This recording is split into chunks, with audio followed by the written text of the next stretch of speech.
तो आज हम आपको एक ऐसे भुतहा सिनेमा घर की कहानी सुनाने वाले हैं जहां सच कल्पना से कहीं ज्यादा खौफनाक है। अब ये जो पंक्तियां हैं ना, ये सिर्फ कोई कविता नहीं है। ये तो एक ऐसे गहरे राज की तरफ इशारा करती हैं जिसे सालों पहले दफन कर दिया गया था।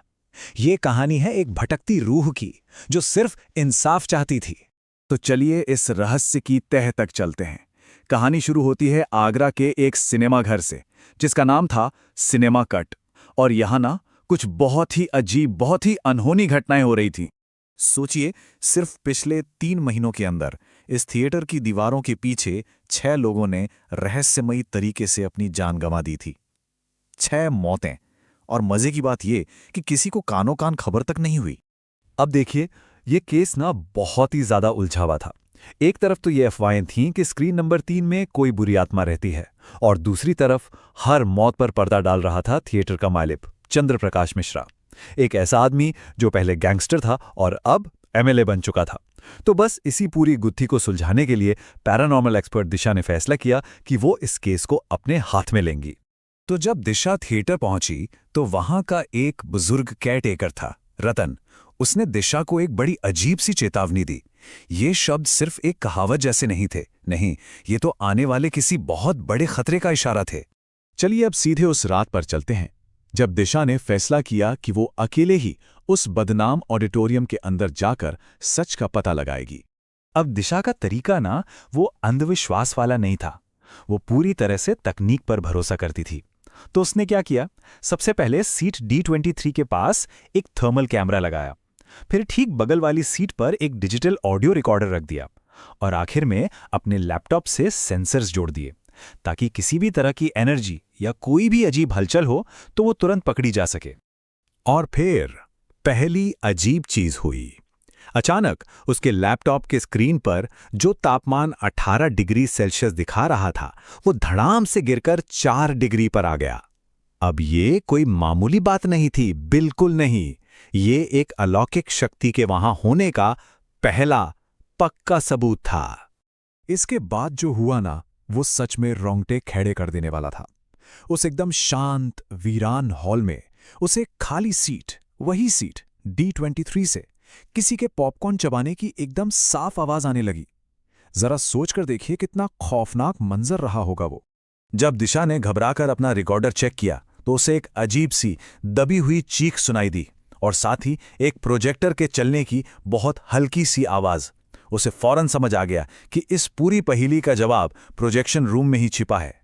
और जब उसने हिम्मत करके प्रोजेक्शन रूम के शीशे से नीचे हॉल में झांका तो जो उसने देखा उससे उसकी सांसें ही थम गई। ठीक उसी सीट D23 पर एक आदमी बैठा था। उसने प्रोजेक्टर चलाने वाले की फटी पुरानी वर्दी पहन रखी थी और उसकी खाली बेजान आंखें सीधा दिशा को ही घूर रही थीं। अब कहानी उस हिस्से में पहुंचती है जहां वो आत्मा खुद अपने साथ हुए जुल्म की कहानी बयां करती है। सिनेमा की स्क्रीन जो अब तक काली थी, उस पर अचानक 15 साल पुराना एक खौफनाक मंजर चलने लगा। तारीख थी 21 मार्च 2011। एक जवान चंद्रप्रकाश प्रोजेक्शनिस्ट अमन पर चिल्ला रहा था। क्यों? क्योंकि अमन उसकी बेटी से प्यार करने की हिम्मत कर बैठा था। और फिर हैवानियत की सारी हदें पार हो गईं। चंद्रप्रकाश ने अमन का सर चलते हुए प्रोजेक्टर की पुली में दे मारा, और ये सब देखते हुए वो खुद सीट D23 पर ऐसे बैठा था मानो कोई फिल्म देख रहा हो, जबकि उसका आदमी रतन अमन की लाश को एक बोरे में ठिकाने लगा रहा था। तो अब बात साफ हो गई थी, ये सिर्फ एक भूत की कहानी नहीं थी।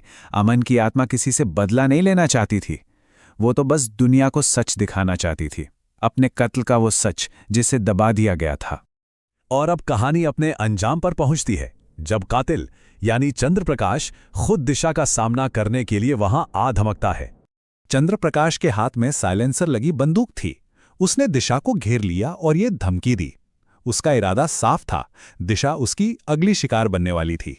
लेकिन जैसे ही वो गोली चलाने वाला था, पूरे थिएटर की बत्तियां गुल हो गईं। घना स्याह अंधेरा। चंद्रप्रकाश घबरा गया। वो अंधेरे में पागलों की तरह गोलियां चलाने लगा, और तभी थिएटर के स्पीकर से ऐसी भयानक चीखें गूंजने लगीं जो किसी इंसान की तो हो ही नहीं सकती थी।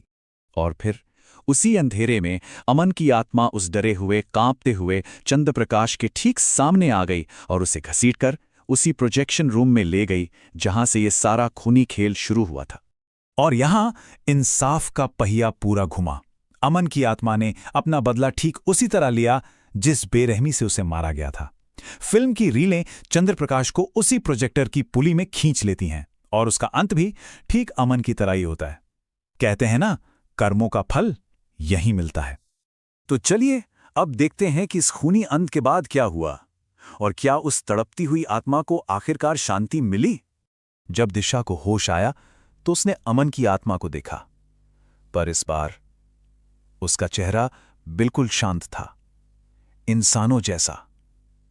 उसकी आंखों में अब गुस्सा नहीं था, बल्कि एक सुकून था, क्योंकि उसका बदला, उसका इंसाफ पूरा हो चुका था। तो कहानी का अंत कुछ यूं होता है। दिशा की दोस्त नलिनी उसे वहां से बचा लेती है। सिनेमा कट में हो रही मौतों का वो भयानक सिलसिला हमेशा के लिए थम जाता है और न्याय भले ही अलौकिक तरीके से हुआ हो, पर हो जाता है। तो ये कहानी हमें एक सवाल के साथ छोड़ जाती है, क्या आत्माएं वाकई इंसाफ पाने के लिए इस दुनिया में भटकती रहती हैं? ये एक ऐसा सवाल है जिसका जवाब शायद हम कभी नहीं जान पाएंगे।